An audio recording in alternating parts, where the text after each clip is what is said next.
Welcome! Before I tell you about this book, I want to recommend you a relaxing game, which is in the link under the description of this video. Thank you for your attention and I wish you pleasant listening.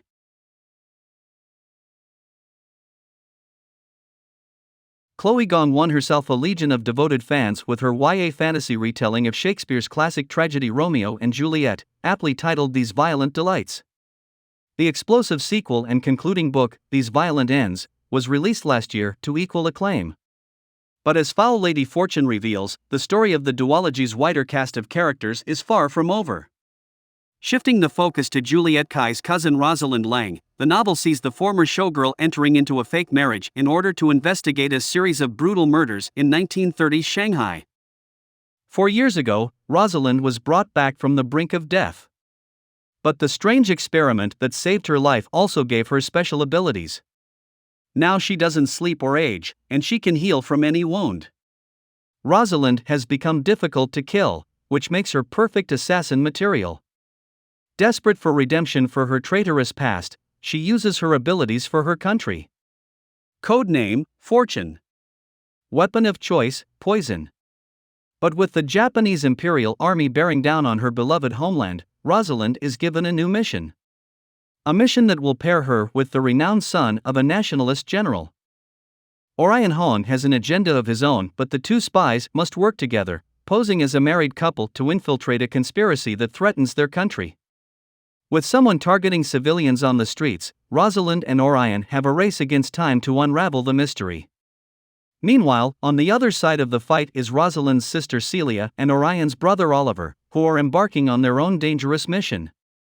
The fight will lead them all to a deadly plot that's worse than any of them could have imagined.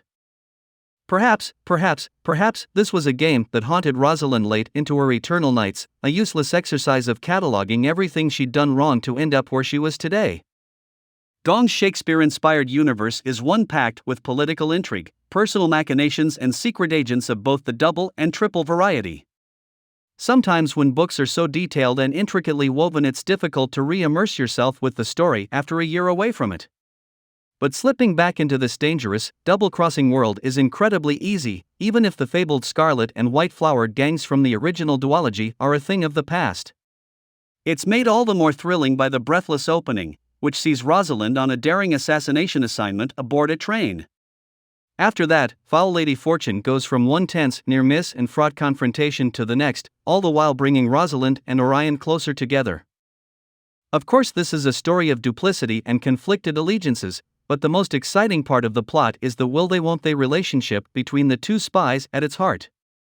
Emotionally speaking, Rosalind is a locked vault. Having been hurt too many times in the past, she's closed herself off from love and compassion. It's safer that way. But aside from being infuriatingly vivacious, Orion is also so effortlessly amiable.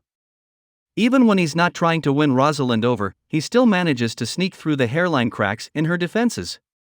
But when he's actively trying to be charming, the effort it takes for Rosalind to keep the walls around her heart raised is palpable. Every tender moment between Rosalind and Orion is so perfectly timed and orchestrated. You can really feel their relationship shifting as if happens. Along with its early Shakespearean influences, Foul Lady Fortune uses real-life history to shape the key events of the story and the characters' motives. As much as it's a compelling fantasy tale of love, tested loyalties, and super-soldier experimentation, it's also, in Gong's own words, an exploration of imperialism, nationalism and cultural generational trauma. It gives the book a greater depth and a weight to the work Rosalind and Orion are doing. Their fight feels wholly important, not just to the world they exist in, but to readers too. Foul Lady Fortune reads much better when you know the history of the characters and their families. So whilst reading These Violent Delights duology isn't a prerequisite, it helps to enrich the characters' continuing arcs and also aids the overall world building.